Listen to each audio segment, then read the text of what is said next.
On February 18, 2020, Apex Parks Group announced that Indiana Beach would be closing forever. This was a major L. The park had been in operation since 1926, but Apex was pulling the plug. But on April 23rd, a Chicago businessman named Gene Staples stepped in and saved the day. Work on reopening the park was set in motion, which was especially challenging during the pandemic. But they scheduled their grand reopening with a VIP event on June 26th. The VIP package also came with a brick that they will install as part of a pathway in the park, and it has a custom message. I bought my ticket and made my way out there. This would be my first visit. I originally planned to go during Hollywood Nights weekend in late May, which was rescheduled anyway, but I was super bummed that I thought I had lost my chance to visit this park. So when I saw this VIP event, I jumped at my chance to visit the park as soon as I could. This was my experience at Indiana Beach's grand reopening on Friday, June 26, 2020.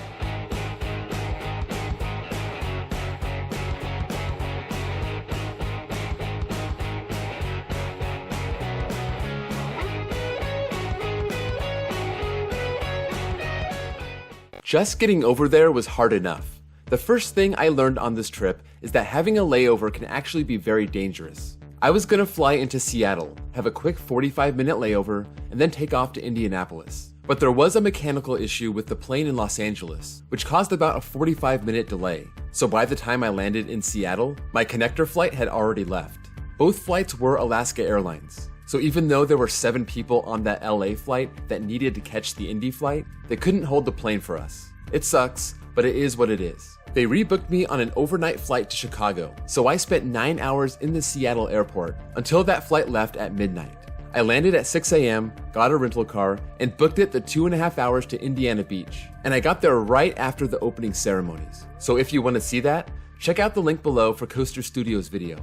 Everyone walked over to the bridge, which is where the main entrance was. Everyone had their temperature checked when they walked in, and everyone was given an envelope with a key. One lucky VIP would win a prize if their key unlocked a box in the gift shop. Spoiler alert, the winner was Logan from Thrills United. Not every coaster was open when we got there. Lost Coaster of Superstition Mountain, Hoosier Hurricane, and Steel Hog were not running. But we did hit up Tiger Coaster, a Schwarzkopf Jetstar, which I thought was a solid ride, but nowhere near the intensity of a similar coaster at Lagoon, Jetstar 2.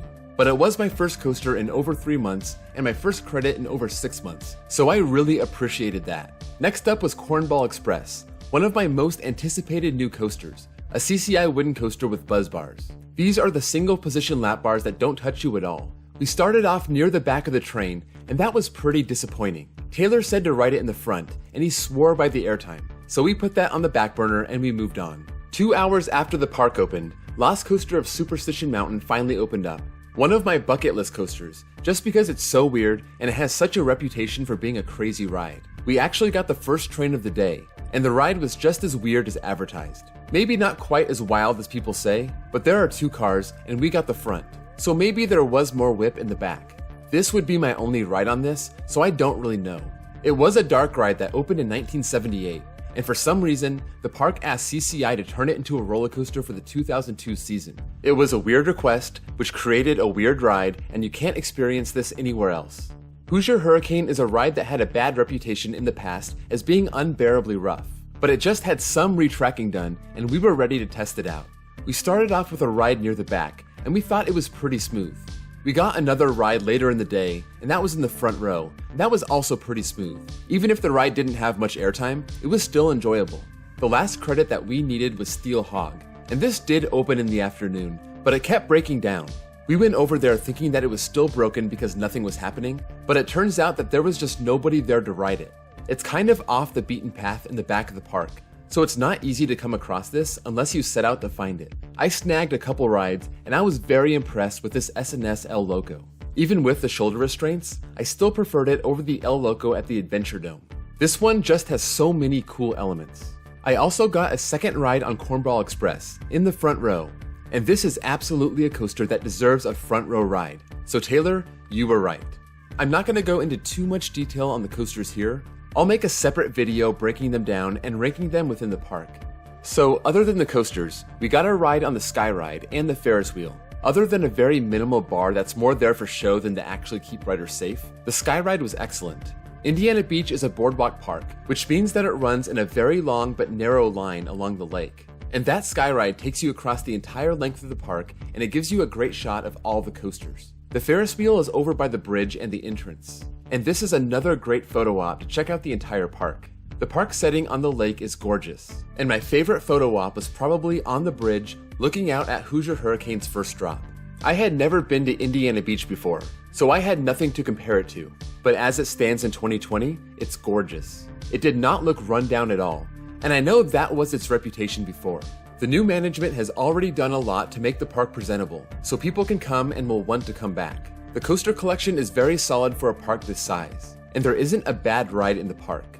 We did not check out any of the flat rides. There is a launch tower way in the back of the park that's kind of hidden, but if you're interested, be on the lookout for that. Other than that, they just had some basic flats. A scrambler, a Larson loop, a pirate ship, flyers, nothing that stood out as something that I'd really want to go ride. As for the food, we just got some from the taco shop. It was pretty expensive, but nothing unusual compared to other big parks. I had dropped over $7 for a tiny cup of nachos and a soda, so it's about what you would expect from a park. In the past, many people have suggested that you don't drink the water coming out of the fountains. I took their advice, so I have no comment on the water situation. I also want to mention the great merch in the gift shop. Some parks make you struggle to find anything decent, but Indiana Beach has an amazing gift shop. Be sure to check it out before you leave. This was a really cool event that drew coaster enthusiasts from all over the country. It was nice to see a small park like this drawing so much support from not just the Midwest, but also from everywhere else. As of opening day in late June 2020, the only real COVID preventative measures the park was taking was the temperature checks at the front gate. Employees were also all wearing masks, but there was no rule for guests to wear them. I didn't see any trains being wiped down between cycles, and there were no rows closed off for the purpose of social distancing. There were lots of sanitizer stations, and this was nice so people had the opportunity to clean their hands before eating or after getting off a ride. Some people may be uncomfortable with their lenient measures, so just be aware of how they're operating before you make a trip out there in 2020, and you can make the decision whether or not you're willing to visit. We were all really upset when Indiana Beach was shut down, but now that it's back, it's time for us to show our support for Gene Staples and the park. Especially if you signed that petition to save the park, it's time to show the park your support by getting out there, buying a ticket, buying some of that awesome merch, and make Gene Staples happy that he made the decision to revive this park that never deserved to be shut down in the first place. That being said, if you're unhappy with their safety measures, I encourage you to contact the park to let them know. If enough people tell them that they refuse to visit until they do more, they may change their policies. So that's all I have for now. If you got to visit Indiana Beach since its reopening, let me know in the comments below what you thought of the park. And if you had been there before, how much has changed compared to now? So thank you all for watching, and I'll see you all next time.